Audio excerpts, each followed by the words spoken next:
With the 4th pick in the 2024 NFL Draft, the Arizona Cardinals select Marvin Harrison Jr., wide receiver, Ohio State. It is Marvin Harrison Jr. Gambo raises his arms. Wolfley gives me 2 thumbs up. The crowd erupts. I believe I gave you the fist. The fist. I'm sorry. The close You fist. didn't go Fonzie on me. Gambo, you start on this one. Yeah. You need great football players. You got to have great football players. This is a great football player. This was the guy that everybody wanted. He is a very unique, dominating wide receiver, and there's a lot of good players in this draft, but it seemed like on a lot of people's boards, not only was he the best wide receiver in the draft, many people felt that he was the best player in this draft. Yep. It's a great point.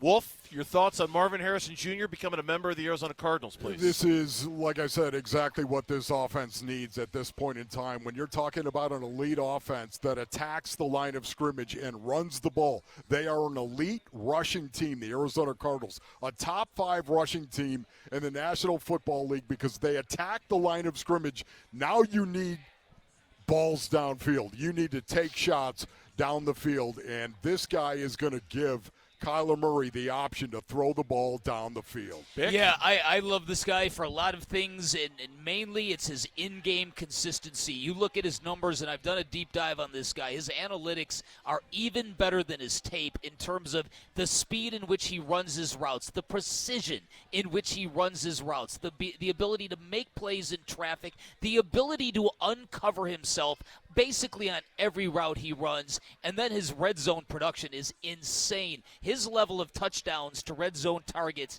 is crazy. Everything about this guy, from day one to the end of his career at Ohio State, is what Wolf always talks about. Show me somebody who brings it every day, every game, every week, every year. Yeah, as soon as we have the interview with Molly McGrath and Marvin Harrison Jr., we'll bring it to you live. So I'm trying to give us a little wiggle room so we can bring that to you as soon as we see it here. Yes, sir. You know who else is partying right now? Who else? Trey McBride.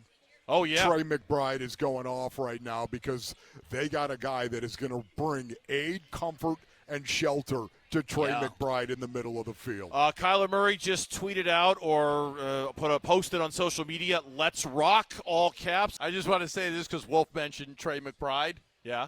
He just texted me and said, "I'm fired up." I'm fired up. There you go. Trey's fired up. I mean, honestly, he's got to be, and you needed that. Now you need another guy as well, another guy that might run a serious 40, a guy over the top of all of this, and I'm telling you, that's going to be a really bad defense, and I mean bad in a good way. Bick, not that fan bases should ever dictate these decisions, but from your perspective, how big of a star and how popular of a player did the Cardinals just get? Great point. Right? In terms of like the totality of all the stars we have here in the Valley. Great question. You know what they say, Burnsy? Sometimes you got to give the people what they want, right? Yes. And I think in Marvin Harrison Jr., there's some serious star power here. I think he's going to build on the fact that the last time the Cardinals went deep with a wide receiver turned out fabulously with Larry Fitzgerald. And I think now you're looking at a guy. I was talking to an NFL scout last night, and I talked about this morning, and he was talking about the Cardinals' offense. There are people in the NFL that believe the Cardinals are so stacked that there's a lot of belief in Elijah Higgins as a backup to Trey McBride, that John Gaines is going to be a really good guard, that Michael Carter as a running back along with James Carter is the real deal. You throw a receiver like this into this mix now, and you begin to look at an offense that – look, I don't want to get stupid here because we all thought the Suns' offense with their big three was going to pop. Yeah. But it looks to me like the Suns have got, or the Cardinals have got something here, especially with that run-first mentality they have. Yeah, and Wolf, I'll get you on that in a second. Gambo, to you on this one.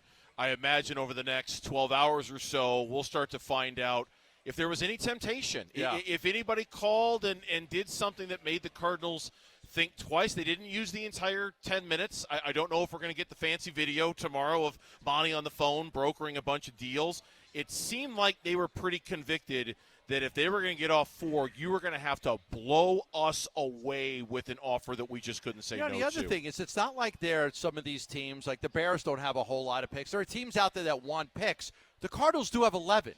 It's not like they don't have another first-round pick. It's not like they don't have an early pick in the second round. It's not like they don't have all these third-round picks. Like, they've got a bunch of picks. So sometimes you gotta just take the best player that's out there. Now, how big of a star is he going to be? I don't know. You can't even get his jersey right now at this point.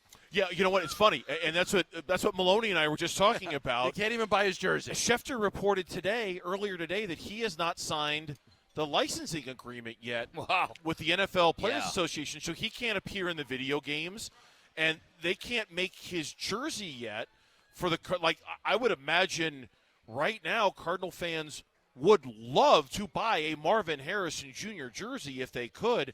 And they can't because he hasn't signed this licensing agreement that allows that thing to happen. Can you buy his father's jersey and then just spray paint it red?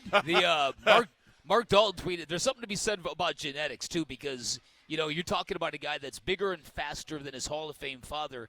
Mark Dalton tweeted out that Marvin Harrison Jr. and his dad, the first father-son duo, drafted in the first round at wide receiver in the Common Era draft. Wow. That dates back to 1957. Wow. That's impressive. He's going to do so much, guys, for this offense. He really is. First of all, he's going to make plays. Very, very similar to Larry Fitzgerald, who would make plays on 50-50 balls, right?